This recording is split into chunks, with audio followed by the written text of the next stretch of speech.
조만간 다시 전쟁이 터질 것으로 보입니다. 트럼프 대통령은 의회에 이란에 대한 군사행동이 7일부터 시작됐다고 통보하며 이미 전쟁이 시작됐다고 통보했습니다. 오늘 이 내용 좀 제대로 보도록 하겠습니다. 바로 보시죠. 트럼프 미국 대통령은 7월 10일 연방상원 임시의장인 척 그레슬리 상원 의원에게 보낸 서한에서 이란에 대한 군사행동이 7일부터 시작됐다고 밝혔습니다. 사실상 이란과의 전쟁이 다시 시작됐다는 점을 의회에 공식적으로 알린 셈인데요. 해당 서한에는 전쟁 권한법에 따라 의회에 필요한 정보를 제공하기 위한 절차라는 내용도 함께 담겼습니다. 이는 백악관이 이번 군사작전을 대통령의 헌법상 권한에 근거한 군사행동으로 규정하면서 법적 절차도 함께 진행하고 있다는 점을 강조하려는 의도로 볼 수 있습니다. 여기서 전쟁권한법을 살펴볼 필요가 있습니다. 미국 대통령은 의회 사전 승인 없이도 최대 60일 동안 해외에서 군사행동을 수행할 수 있습니다. 그 이후에도 작전을 계속 이어가려면 원칙적으로 의회의 승인이 필요합니다. 그런데 트럼프 대통령이 이번 서한에서 군사행동 시작 시점을 다시 7일로 명시한 부분이 눈에 띕니다. 앞선 충돌과는 별개의 새로운 군사작전이라는 해석의 여지를 만들면서 60일 시점을 새롭게 계산하려는 의도가 담긴 것 아니냐는 분석도 나오고 있습니다.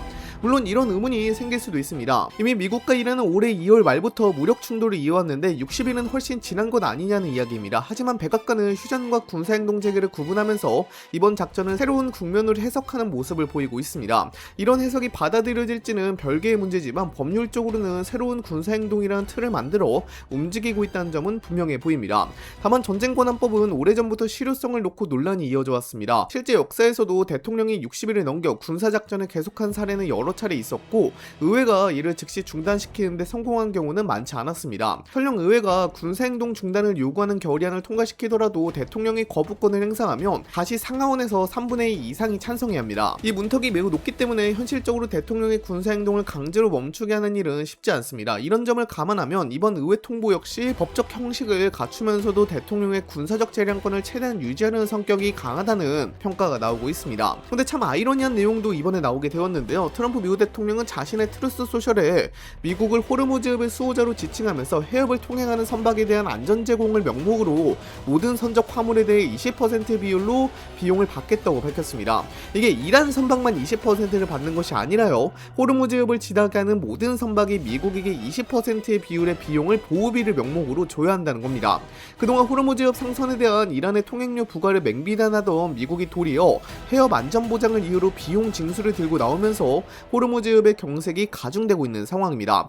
이렇다 보니 국제사회의 혼란도 상당할 것으로 예상되고 있는데요. 이런 상황에서 트럼프 대통령은 오는 16일 대국민 연설을 진행하겠다고 예고했습니다. 악시오스 등 미국 언론은 이번 연설의 핵심 주제가 이란 문제가 될 가능성이 크다고 전했는데요. 한국 시간으로는 7월 17일 오전 10시에 연설이 예정돼 있습니다. 아직 백악관은 구체적인 연설 내용을 공개하지 않았습니다. 다만 최근 며칠 사이 공습이 이어지고 군사행동 재개가 공식화된 만큼 이란과 관련한 새로운 방침이나 추가 조치가 발표될 가능성에 관심이 쏠리고 있습니다. 특히 이번 연설은 미국 정부가 앞으로 어떤 방향으로 움직일 것인지를 확인할 수 있는 중요한 계기가 될 전망입니다. 군사작전을 어느 수준까지 확대할 것인지, 외교적 협상의 여지는 남아있는지 등에 대한 언급이 포함될 가능성도 제기되고 있습니다. 미국 안팎에서는 이번 연설의 수위에 따라 중동 정세가 다시 크게 흔들릴 수 있다는 관측도 나오고 있어 전 세계가 발표 내용을 주시하고 있는 상황입니다.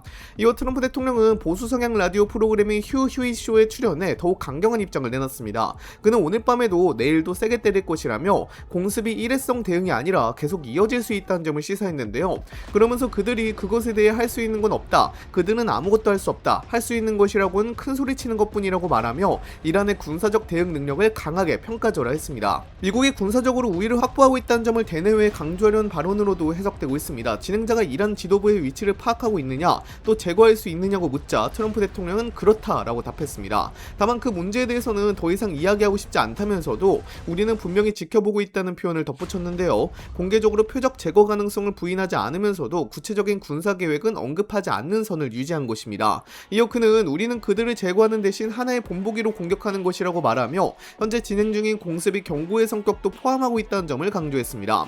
트럼프 대통령은 협상이 무산된 과정에 대해서도 상당히 구체적으로 설명했습니다. 그는 전날까지만 해도 합의가 사실상 마무리 단계에 들어갔고 성사 가능성이 매우 높았다고 주장했습니다. 하지만 협상단이 갑자기 전화 한 통을 받은 뒤 회의장을 떠났고 그 이후 상황이 급격히 바뀌었다고 설명했는데요. 그러면서 이란은 약속을 지키지 않는 상대이며 합의를 신뢰할 수 없다는 기존 입장을 다시 한번 확인했습니다.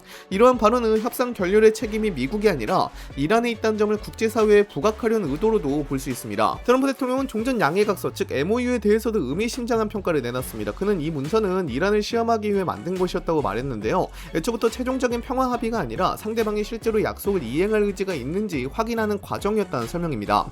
이어 이란은 그 시험을 존중하지 않았고 약속을 지키지도 않았다고 주장하면서 MOU가 더 이상 유지될 이유가 없다는 입장을 분명히 했습니다. 이런 발언은 향후 협상보다 군사적 압박에 더 무게를 두겠다는 신호로도 받아들여지고 있습니다. 그렇다 보니 지금 호르무즈 지역 일대는 전쟁터입니다. 미 중부사령부는 군 통수권자의 지시에 따라 미국 동부시 기준으로 오후 4시 45분에 이란을 상대로 3일 연속 야간 공습을 개시했다며 공습을 통해 이란군에 계속해서 막대한 타격을 가하고 호르무즈협에서 무고한 민간인과 상선을 공격할 수 있는 이란군의 능력을 약화시킬 것이라고 밝혔습니다. 한편 이란도 호르무즈협에서 선박을 겨냥한 공격을 이어가고 있습니다. 이번에는 UAE 소속 유조선 2척이 미사일 공격을 받으면서 실제 인명피해까지 발생했는데요. 로이터 통신에 따르면 UAE 국방부는 유조선 몬바사와 알바히아가 호르무즈협 남쪽 항로를 따라 오만 영해를 지나던 중 이란의 순항미사일 공격을 받았다고 발표했습니다. 이번 공격으로 몬바사호에 탑승하고 있던 인도 국적 선원 1명이 숨졌고 인도 국적 선원 6명과 우크라이나 국적 선원 2명 등 모두 8명이 다쳤습니다. 이 가운데 4명은 중상을 입은 것으로 전해졌습니다. 공격을 받은 두 유조선에서는 화재도 발생했지만 선원들이 자체적으로 진화 작업을 벌여 더 큰 피해로 이어지는 것은 막았다고 합니다. 특히 희생자와 부상자가 모두 제3국 국적 선원이란 점도 주목할 부분입니다. 미국이나 이란 국적이 아닌 외국인 선원들이 피해를 입으면서 분쟁의 여파가 주변 국가들까지 확산되는 모습이 나타나고 있습니다. UAE 정부도 즉각 강경한 반응을 내놨습니다. UAE 국방부는 이번 공격을 이란의 노골적인 공격이라고 규정하면서 긴장을 고조시키는 행위에 대응할 완전한 권리를 보유하고 있다고 밝혔습니다. 이어 국가의 안보와 안정을 훼손하려는 어떤 시도에도 단호하게 대응하겠다고 강조했는데요. 필요한 모든 조치를 취할 준비가 돼 있다는 입장도 함께 내놓으면서 군사적 대응 가능성까지 열어둔 것으로 해석되고 있습니다. 이런 가운데 호르무즈협을 지나는 민간 선박들의 안전 우려도 갈수록 커지고 있으며 각국 선사와 해운업계도 현지 상황을 예의주시하고 있는 분위기입니다.